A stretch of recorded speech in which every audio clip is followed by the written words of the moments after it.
11절에 보면 그렇게 돼 있죠. 오늘 우리에게 일용할 양식을 주시옵고. 제자들이 예수님에게 부탁을 하죠.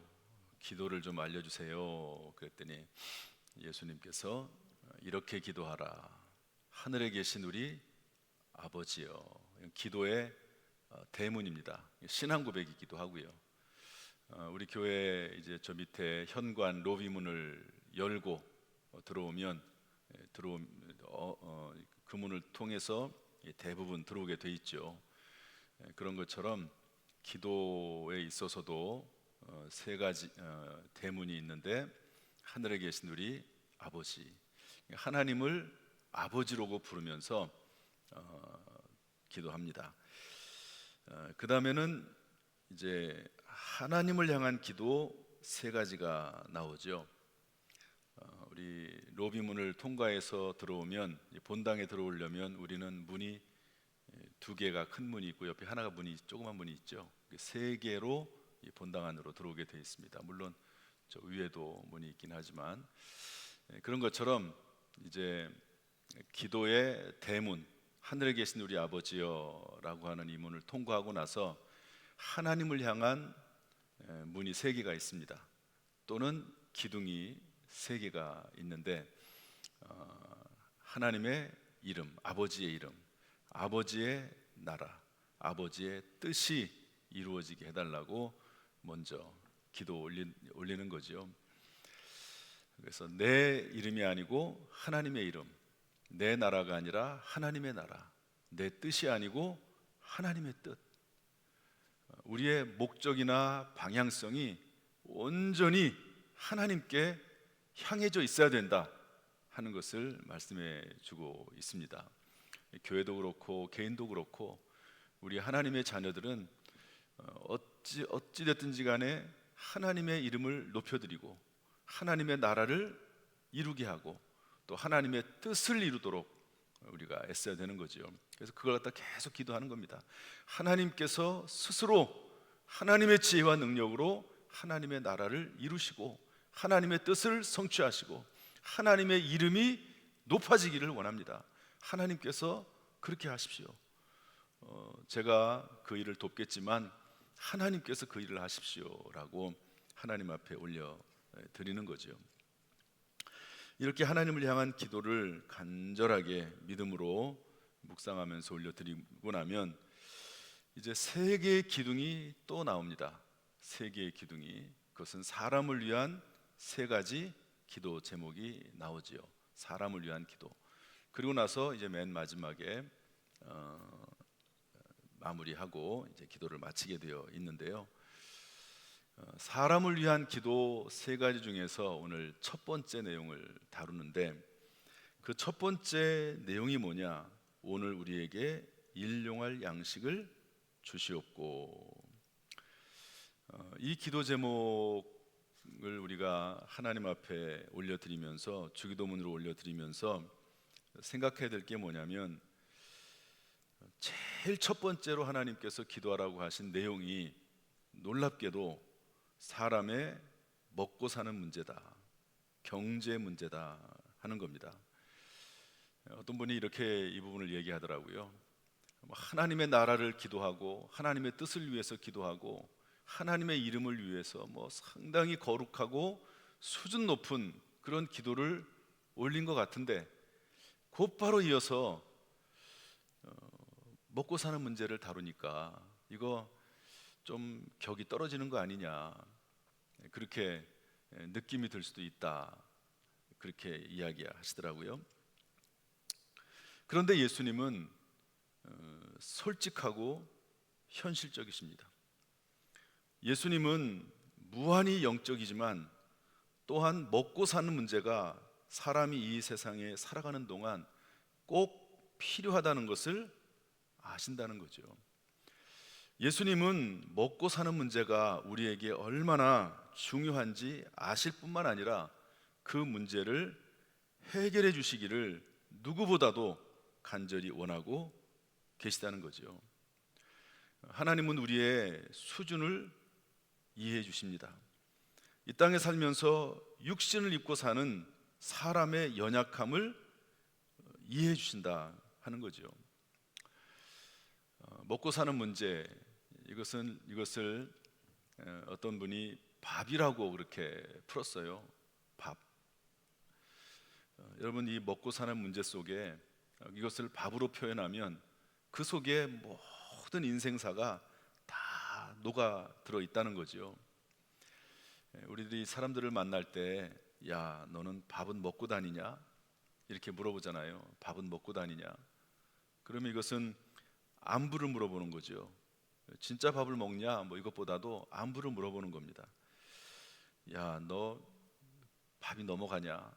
이러면 답답하다는 거죠. 야, 너 그렇게 사는데 밥이 넘어가냐? 또 밥값은 해야지. 그러면 역할과 책임에 대한 이야기입니다. 야, 너 밥은 꼭 챙겨 먹어. 가장 큰 위로가 됩니다. 야, 우리 밥 한 끼 하자. 그러면 서로 교제하자는 얘기잖아요. 그게 밥 먹여주냐? 쓸데없는 짓 하지 말라는 거죠. 이 먹고 사는 문제, 여기에 모든 인생사를 연결지어 놨습니다. 이렇게 보면 이 먹고 사는 문제가 우리의 인생에서 얼마나 중요한지 모릅니다. 놀랍게도요, 밥 속에, 먹고 사는 문제 속에 영적인 것도 연결되어 있습니다. 어떤 목회자가 목회하면서 받는 질문 중에 하나가, 이게 불신자들이나 또 믿음이 없는 사람들이 하는 말 중에 이런 말이 있다고 그래요. 야, 예수 믿으면 누가 밥 먹여주냐? 그런 말을 많이 듣는다고. 또 어떤 분이 신학교로 가려고 하는데 이렇게 얘기했다고 그래요. 지금이야 먹고 사는 문제는 이런저런 과정을 통해서 굶어 죽는 그런 사람들은 그렇게 흔하지 않습니다. 신학교를 가려고 하는데, 야, 너 도대체 신학 공부하면 뭐 먹고 살래? 이렇게 얘기하던 시대가 있었습니다. 저도 목회를 하겠다고 하니까 저희 부모님이 다 반대하셨거든요. 그 이유가 뭐냐면 그때 그 담임 목사님이 너무너무 힘들게 사셨어요. 목회 초기에, 그 당시에 교회는 큰 교회였지만 목회 초기에 개척할 때, 그래가지고 라면 같은 거 어디서 주워다가 먹고, 그러니까 라면 공장이 그 교회 옆에 있었거든요. 그런 거 사서 먹는 게 아니라 어떻게 얻어다 먹고, 또 김치 만들 돈이 없어가지고 사람들이 김치 담그고 먹고 버린 거, 이런 거 주워가지고 김치 하시고, 그런 것들을 보셨거든요. 그러니까 야, 너 신학교 가려고 하는데 뭐 먹고 살려고 그러냐? 어떤 분이 전도사가 됐는데요, 사람들이 이렇게 물어본대요. 전도사님, 어떻게 먹고 사세요? 이 먹고 사는 문제가 영적인 문제하고도 연결이 되어 있습니다. 제가 보면 교회를 다니다가 어떤 날 보면 교회를 잘 안 나와요. 왜 그런가 알아보면 주일날 직장 다니기 때문에, 물론 이제 주일날 본인이 충분히 조절할 수 있음에도 불구하고 그냥 나가는 분들도 있습니다. 오히려 또 잘 돼가지고 그냥 주일날 놀러 가는 사람들도 있습니다. 그런데 먹고 사는 문제 때문에 교회 나오지 못하는 그런 분들도 있거든요. 따라서 우리는 먹고 사는 문제에 대해서 분명한 기준을 가지고 정립을 해야 되고, 그리고 먹고 사는 문제에 대해서도 기도해야 된다고 성경은 말씀을 하고 있습니다. 물론 마태복음 6장 33절에 보면 너희는 먼저 그의 나라와 그의 의를 구하라, 그리하면 모든 의식주의 문제는 해결해 주겠다, 이런 말씀도 있어요. 그러나 그럼에도 불구하고 예수님은 굳이 제자들에게 말씀하시면서 먹고 사는 문제 가지고 기도해라, 일용할 양식을 달라고 하나님 앞에 기도 제목에 집어넣어서 매일매일 하나님 앞에 기도할 것을 그렇게 예수님께서는 알려주셨습니다. 하나님도 관심이 많으세요. 여러분, 먹고 사는 문제, 이것이 사람에게 얼마나 중요하다는 것을 하나님도 아십니다. 그래서 이 부분을 기도하라고 인간에 대한 문제, 사람에 대한 기도를 하시면서 제일 먼저 말씀하셨습니다. 첫 번째, 뭐라고 기도하라고 하냐면, 다시 한번 해봅시다. 오늘 우리에게 일용할 양식을 주시옵고. 오늘 일용할 양식을 주시옵고 이렇게 기도하라는 거죠. 사람들은 이 기도를 좋아하지 않을 것입니다. 하루하루 살아갈 일용할 양식으로는 만족하지 않기 때문에 그렇죠. 여러분, 일용할 양식 하루하루, 여기서 그야말로 하루입니다. 오늘 하루 먹을 일용할 양식을 하나님 주십시오. 이런 기도거든요. 여러분, 이 기도가 마음에 드십니까? 불평이 있죠. 이런 기도보다는 부자 되게 해달라는 기도가 더 마음에 들 겁니다. 그래서 부자 되세요 이러면은요, 말만 들어도 행복하잖아요. 옆 사람과 한번 해볼까요? 한번 해보십시오. 부자 되세요 한번 해보세요. 옆 사람에게. 벌써 이 말만 하면 벌써 입꼬리가 막 이렇게 위로 올라가요. 부자 되세요. 그러면 하나님께서 기도할 때 예수님이 기도 알려주시면서 하나님 저를 부자 되게 해주시고, 이렇게 기도하라고 했으면 얼마나 좋겠습니까?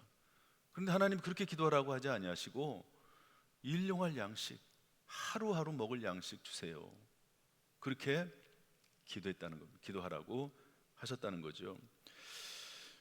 하나님께서는 우리에게 양식이 필요하다는 것을 아심에도 불구하고 왜 풍성하고 차고 넘치는 양식이 아니라 일용할 양식을 구하라고 했을까?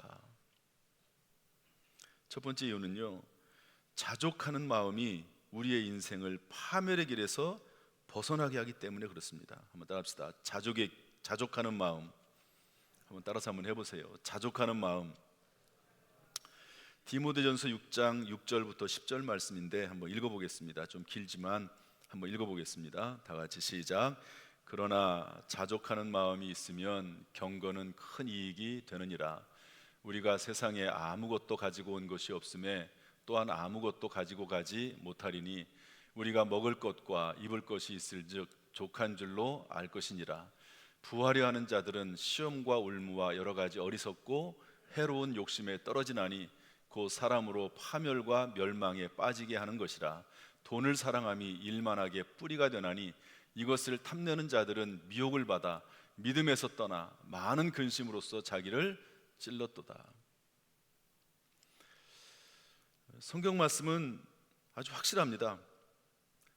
우리가 아무것도 가지고 온 것이 없다. 이 땅에 태어날 때. 여러분, 이 땅에 태어날 때 가지고 온 것 있습니까? 벌거벗은 몸으로 태어났죠. 그러므로 갈 때도 아무것도 가져가지 못한다.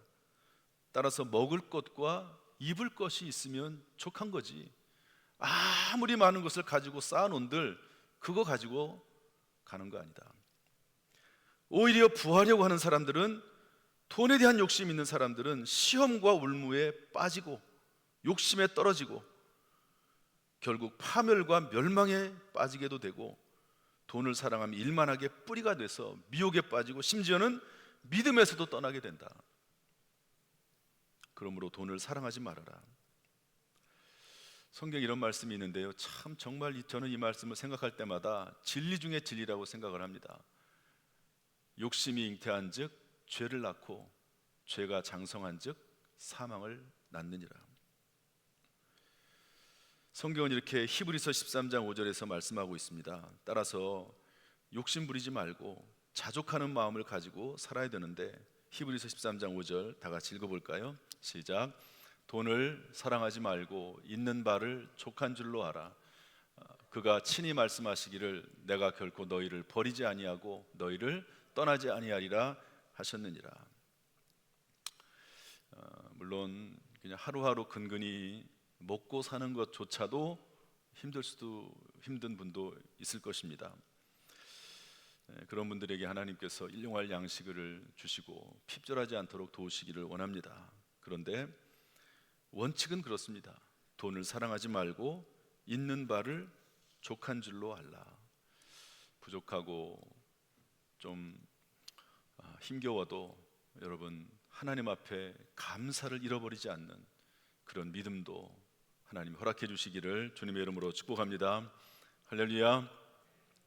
두 번째로, 적정하지 않는 재물은 자신의 벌거벗은 것을 깨닫지 못하기 때문입니다. 적정하지 않은 재물. 여러분, 사람에게는 적정한 재물이 있다는 거예요. 내가 감당할 수 있는 수준의 재물이 있다는 겁니다. 이것을 넘어가서도 안 되고 이것이 부족해서도 안 된다는 건데요. 계시록 3장 17절 말씀 한번 다 같이 읽어보겠습니다. 요한계시록 3장 17절 시작. 내가 말하기를 나는 부자라 부요하여 부족한 것이 없다 하나 내 곤고한 것과 가련한 것과 가난한 것과 눈먼 것과 벌거벗은 것을 알지 못하는도다. 부자라고 말하면서 부자들은요 자기가 부족한 것이 무엇인지를 모른다는 거죠. 성경에 부자와 거지 나사로 이야기가 나옵니다. 누가복음 16장 19절 22절 말씀 보면 부자 하나가 있는데요, 아주 좋은 옷을 입고 호화롭게 즐기며 살았습니다. 음식이라고 하는 음식은 다 먹고, 호텔 같은 데 가서 좋은 음식 먹고, 요트 같은 것도 막 타고 다니고, 최고급 비행기, 비즈니스 또는 퍼스트 클래스 이런 거 타고 다니고. 그런데 거지 하나가 있는데요, 그의 대문 앞에 버려진 채 그 부자의 사양에서 떨어지는 그런 부스러기들 주워 먹고 사는 사람들이 있다는 거죠. 개들이 와서 그 헌대를, 몸이 여기저기 헐었어요. 그런데 그 헌대를 핥고 있습니다. 그런데 부자는 거기에 대해서 관심이 없다는 거죠. 나중에 그 거지가 죽어서 천사들에게, 거지는 죽어서 천사들에게 받들려 아브라함의 품에 들어가고, 부자도 죽어서 장사가 됐습니다. 부자는 지옥에 들어갔어요. 지옥이 얼마나 고통스럽습니까? 그러니까 아브라함에게 이야기하기를 나에게 물 한 방만이라도 좀 달라고. 그러니까 너와 나 사이에는 가려져 있는 게 있어서 갈 수가 없다고. 그러니까 부자가 뭐라고 말합니까? 이 땅에 지금 남아있는 가족들이 있는데 그 사람들에게 나사로를 보내서 죽은 후에 이런 삶이 있다는 것을, 이런 모습이 있다는 것을 좀 알려달라고. 그랬더니 아브라함이 말하기를 땅에서 말씀을 전하는 사람들이 있다. 그들의 말을 듣지 않으면 천사가 간다고 하더라도 듣지 않을 것이다. 이렇게 이야기하는 내용이 나오는 거죠. 여러분, 부자는요 자기 자신을 즐기면서 자기 자신이 다른 사람들을 돌아보지 못하고, 그리고 자기 자신도 죽는다는 사실을 모르는 거죠. 지혜로운 사람의 마음은 그 마음이 초상집에 있고, 미련한 사람은 그 마음이 잔치집에 있다고 했는데요, 잔치하면서 즐기고 먹고 마시다가 자기의 죽음이 언제 다가올지도 모르는 그런 삶을 사는 거죠. 내가 얼마나 가련하다는 거, 내가 곤고하다는 거, 내가 벌거벗었다는 것을 모른다는 겁니다. 따라서 성경에 이런 내용이 다 있습니다. 한번 읽어볼까요? 잠언서 30장 7절 9절 말씀인데 한번 읽어보겠습니다. 다 같이 시작. 내가 두 가지 일을 주께 구하였사오니 내가 죽기 전에 내게 거절하지 마시옵소서. 곧 헛된 것과 거짓말을 내게서 멀리하옵시며 나를 가난하게도 마옵시고 부하게도 마옵시고 오직 필요한 양식으로 나를 먹이시옵소서. 혹 내가 배불러서 하나님을 모른다, 여호와가 누구냐 할까 하오며, 혹 내가 가난하여 도둑질하고 내 하나님의 이름을 욕되게 할까 두려워함이니이다. 잠언서 지혜사 아닙니까? 그런데 거기 뭐라고 되어 있냐면, 하나님 헛된 거, 거짓말을 멀리하게 해주옵소서. 이게 강력한 소원 중에 하나고, 또 하나는 가난하게도 마옵시고 부하게도 마옵시고.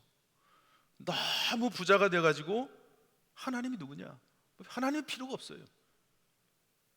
여호와가 누구냐 그럴까 걱정되고, 너무 가난해서 도둑질해서 하나님을 이름을 욕되게 할까 두렵다. 부하게도 마옵시고 가난하게도 마옵시고. 저나 여러분이나 우리 모두가 부하게도 마옵시고 가난하게도 마옵시고 그런 가운데 있을 수 있습니다. 그런데 이제 적정선이죠. 부하게도 마옵시고 가난하게도 마옵시고. 너무 부자가 되면은요, 여러분 부자가 되면 행복할 것 같습니까? 내가 소유할 수 있는 그 이상을 넘어가는 부는 오히려 그 사람을 더 망하게 하고 파멸에 빠뜨리고 그리고 인생을 해롭게 합니다. 그래서 이렇게 말하는 분이 있습니다. 백만장자가 되어도 수백억 부자가 되어도 자기의 영혼을 해치지 않는 사람이 있고 100만 원만 있어도 잘못되는 사람이 있다. 그 사람의 능력이에요. 돈이 많든 많아도 겸손한 사람이 있습니다. 그런데 돈 얼마 있지도 않은데 그 얼마 되지도 않은 돈 때문에 교만하고 그리고 자기 자신을 해치는 그런 사람도 있는 것이죠. 따라서 알렉산더 클레멘트는 이런 말을 했습니다. 재물은 구두와 같다. 크다고 좋은 것 아니다. 화려하다고 좋은 것 아니다. 내 발에 맞아야 좋은 것이다. 여러분, 이런 마음을 가지고 기도하라는 거예요. 하나님 부자 되게 해주세요. 그게 아니고 하나님 일용할 양식을 주세요. 저는 그것으로 만족하겠습니다. 너무 부자가 된다고 해서 행복한 것 아니고 또 너무 가난하면 괴롭죠. 그래서 적절하게 필요한 겁니다. 어떤 알코올 중독자가 있었습니다.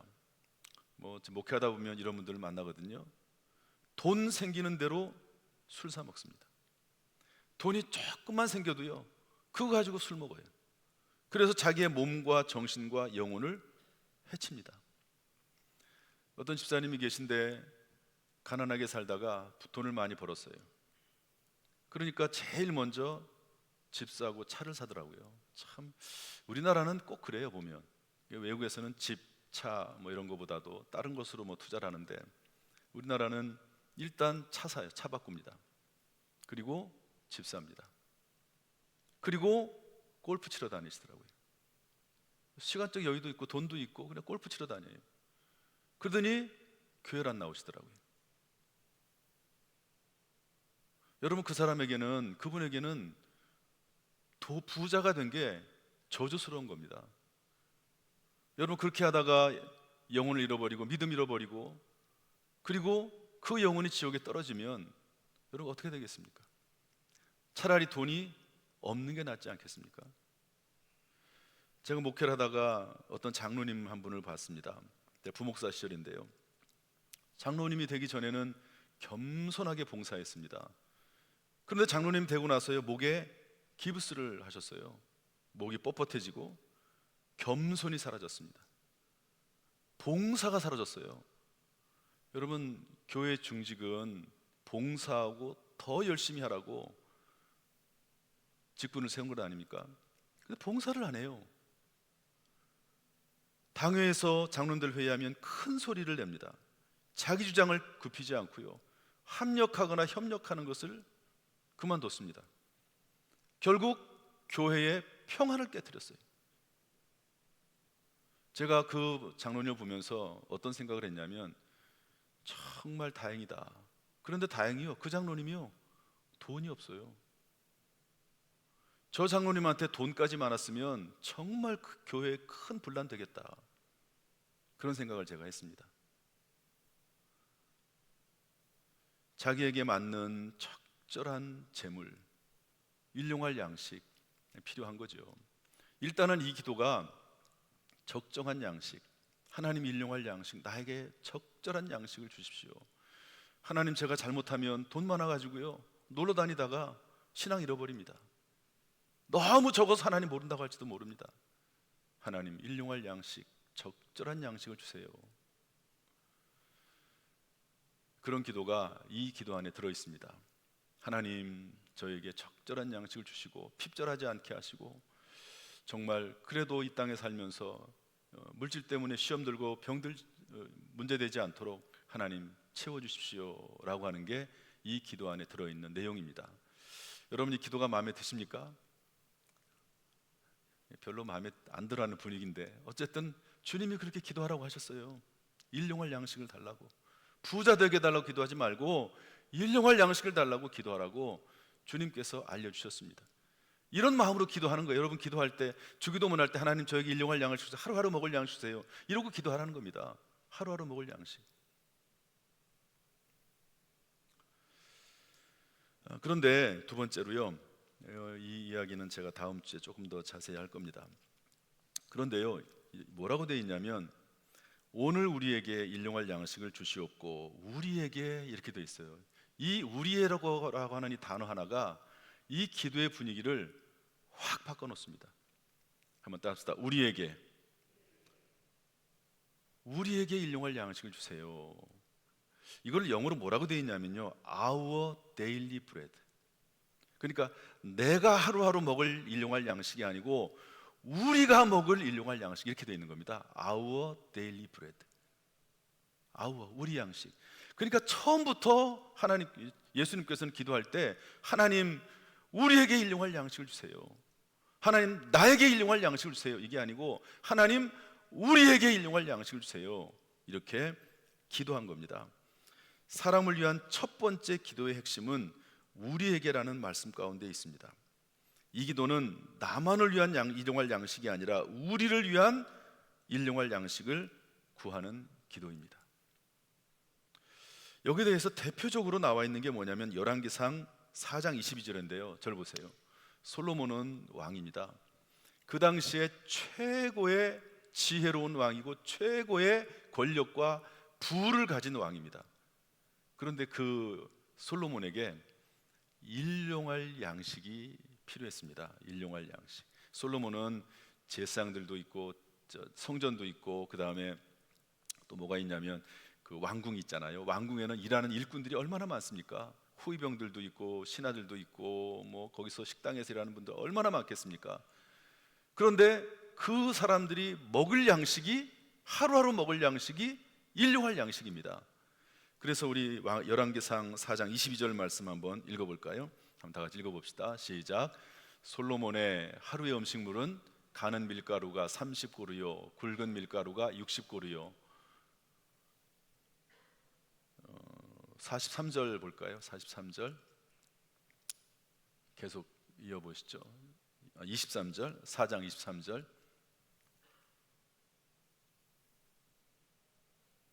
열왕기상 4장 23절 없나요? 다음에는 2부 때 준비해 주시고요. 이어서 나오는 말이 살찐 소가 10마리요 초장의 소가 10마리요 양이 100마리며, 하루에 양을 100마리씩 잡아야 돼요. 그래야지 신하들이나 일꾼들이 먹고 살 수 있습니다. 솔로몬의 일용할 양식은 솔로몬이 혼자 먹는 양식이 일용할 양식이 아니고 솔로몬의 양식, 솔로몬의 하루의 음식물은 이렇게 되어 있거든요. 그 모든 궁에 있는 사람들이 먹을 양식이 솔로몬의 양식입니다. 그래서 여러분이 솔로몬의 양식, 우리에게 이 양식은 나 자신을 위한 양식도 구하지만 나에게 속한 사람들의 양식을 구하는 게 이 기도입니다. 유명한 조지 물러라고 하는 사람이 있습니다. 고아의 아버지죠. 이분은 성경 말씀을 읽다가 성경 속에서 하나님은 고아의 아버지, 과부의 아버지라는 말을 듣고, 하나님은 고아를 돌보기를 원하시는구나, 이렇게 깨닫고요, 모든 가산을 정리해서 고아원을 차렸습니다.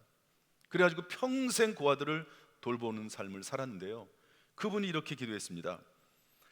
하나님 저에게 일용할 양식을 주세요. 오늘 500명의 아이들이 먹어야 할 양식입니다. 조지 물러에게는 500명이 먹어야 될 양식이 일용할 양식인 거죠. 하나님 저에게 저 혼자 먹고 마실, 제가 풍성하게 먹고 마실, 저라도 먹고 마실 그런 음식, 이거는요 소극적인 주기도문이고 이것은 수준 낮은 주기도문입니다.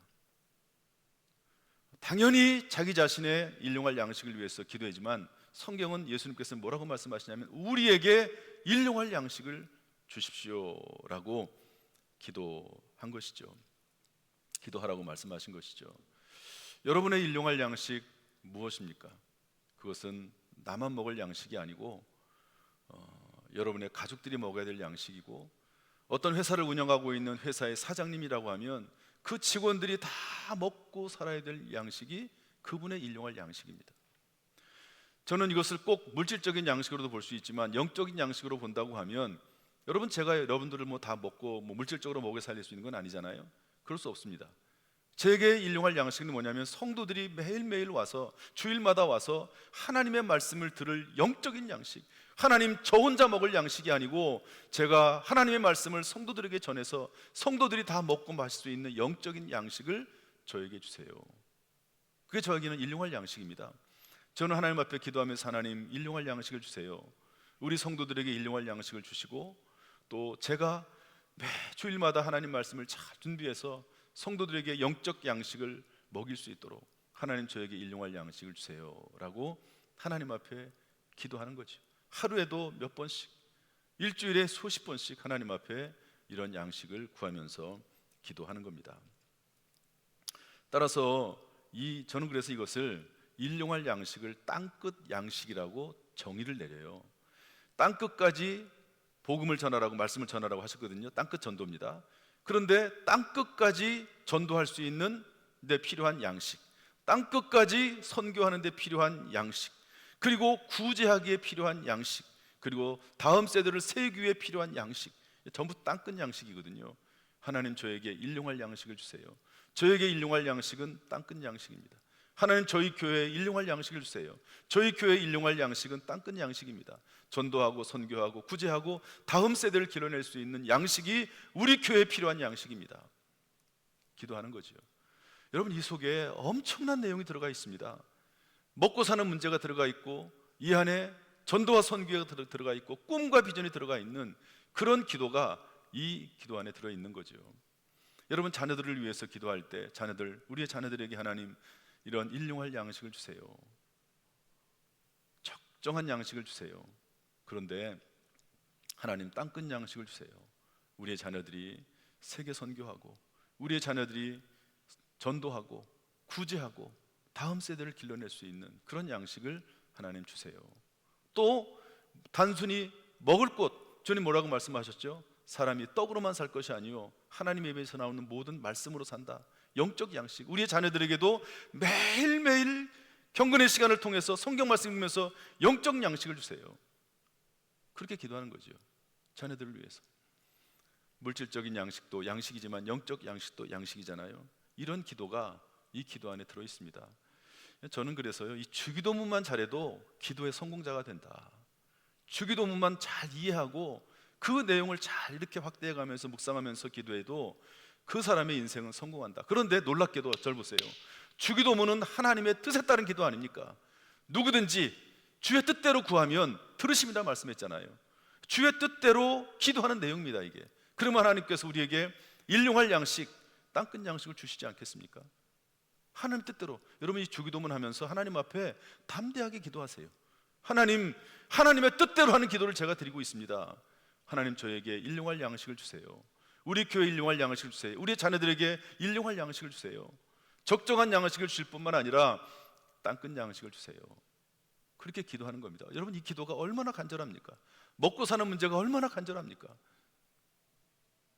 하나님 앞에 이 기도를 드릴 때 하나님께서 우리의 기도 가운데 반드시 응답하셔서 이 땅에 사는 동안 우리에게 일용할 양식, 땅끝 양식을 허락해 주실 줄로 믿습니다. 여러분, 이 믿음 가운데 주기도문으로 간절하게 기도할 수 있기를 주님의 이름으로 축복합니다. 할렐루야. 기도하겠습니다. 하나님 아버지, 우리